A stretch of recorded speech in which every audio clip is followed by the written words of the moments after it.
North Korea के तानाशाह Kim Jong को पहली बार पूरे वोट नहीं मिले हैं। किम जोंग जो हमेशा 99.9% वोट उनको मिलते हैं, लेकिन इस बार केवल 99.93% ही मिले हैं।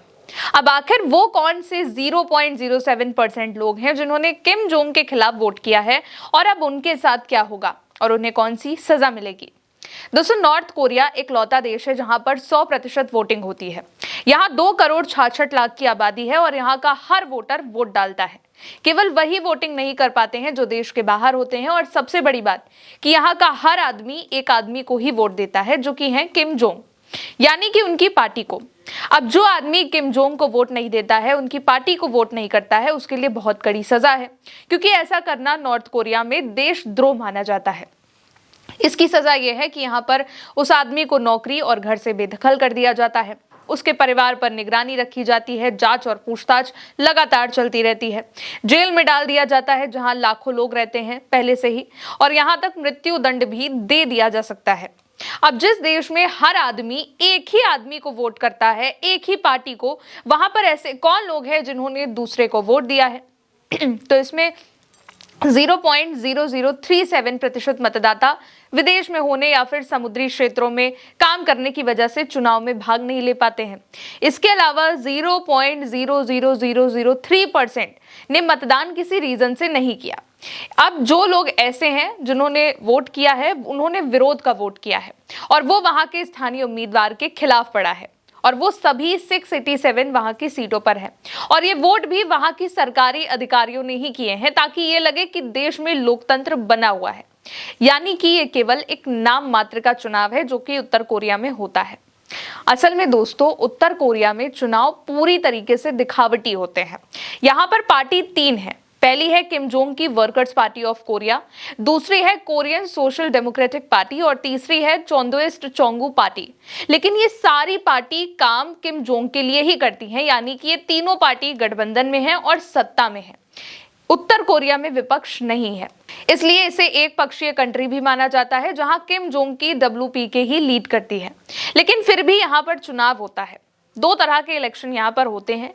पहला चुनाव हर 5 साल में होता है, जो कि सुप्रीम पीपल्स असेंबली, यहाँ की राष्ट्रीय संसद के लिए होता है, और इसमें 687 सीटें हैं। दूसरा चुनाव होता है स्थानीय चुनाव, जो हर 4 साल में होना होता है, लेकिन फिर भी यहाँ पर चुनाव की कोई डेट फिक्स नहीं होती है। सरकार जब चाहती है तब चुनाव करा लेती है। 17 साल से ऊपर तक के लोग यहाँ पर वोट करते हैं, और देश के हर नागरिक को वोट देना कंपलसरी होता है, वरना उसको सजा मिलती है, जेल में डाला जा सकता है, यहाँ तक कि मृत्यु दंड भी दिया जा सकता है। अब वोटिंग तो होती है, लेकिन यहाँ एक ही कैंडिडेट होता है जिसे वहां की सरकार ही चूज करती है। इसलिए यहाँ अलग अलग चुनाव क्षेत्र में सिर्फ एक ही उम्मीदवार मैदान में होता है, यानी कि एक नेता जो सुप्रीम लीडर है किम जोंग, वो ये डिसाइड करते हैं कि कौन सा नेता कौन से इलाके में चुनाव लड़ेगा, और एक ही कैंडिडेट चॉइस किया जाता है, यानी कि विपक्ष है ही नहीं, और बैलेट पेपर पर सिर्फ उसी एक कैंडिडेट का नाम लिखा होता है। बैलेट पर एक नाम लिखा होता है, समर्थन बैलेट, जिसपे आप बिना कुछ किए ही आप उसको डाल सकते हैं, वोट दे सकते हैं। और अगर विरोध करना है तो विरोध के लिए नाम पर क्रॉस मार सकते हैं या फिर नो बॉक्स में डाल सकते हैं। यानी कि चुनाव की कोई ट्रांसपेरेंसी नहीं होती है, कोई भी देख सकता है कि कौन वोट दे रहा है और कौन नो बॉक्स में पर्चा डाल रहा है। जिन लोगों ने किम जोंग की पार्टी के विरोध में वोट डाला है, उन्होंने इसी नो बॉक्स में पर्ची डाली थी, जो 0.07% लोग हैं, और वो भी किम जोंग के ही अपने नेता हैं, ताकि ये लगे कि हाँ, लोकतंत्र है इस देश में, दिखावटी है ये भी एक तरीके से।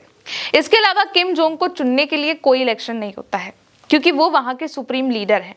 उनकी position workers party of Korea, जो उन्हीं की पार्टी है, उसी के जरिए और स्टेट अफेयर्स कमीशन के अध्यक्ष के तौर पर होती है, यानी कि उनके लिए वोट करना ना करने का सवाल ही नहीं है। कुल मिलाकर दोस्तों, यहाँ की सत्ता किम जोंग परिवार के पास ही है। वहां राज्य, सेना और पार्टी के प्रमुख, उनका फैसला अंतिम फैसला होता है, जो कि किम जोंग ही है। यहाँ पर सैन्य प्रधान नीतियां ही बनाई जाती हैं और सबको किम जोंग ही कंट्रोल करते हैं, सब कुछ किम जोंग ही हैंडल करते हैं। यहाँ तक अगला उत्तराधिकारी भी उनके परिवार का ही होगा। कहते तो ये भी है कि उनकी बेटी, जो अभी 13 साल की है, जिनका नाम किम जुए है, वही अगली उत्तराधिकारी बनेंगी उत्तर कोरिया की। अब बात आती है कि उन लोगों की जिन्होंने क्रॉस वोट किया है, जिन्होंने वोट नहीं किया है, या फिर जिन्होंने विरोध में वोट किया है, उनकी सजा मिलने की। तो जिन्होंने वोट नहीं दिया है उन्हें कोई सजा नहीं मिल सकती है, क्योंकि वो सत्ता के ही थे। अब यहाँ चुनाव के बाद 22 मार्च को संसद की बैठक होगी, संविधान में बदलाव पर चर्चा होगी, राज्य के प्रमुख पदों पर चुनाव होगा और किम जोंग उन का एक बार फिर से चुनाव किया जाएगा। फिलहाल मेरे साथ इस रिपोर्ट में इतना ही। आप बने रहिए उल्टा चश्मा यूसी के साथ। मेरा नाम है गौरी वर्मा। शुक्रिया।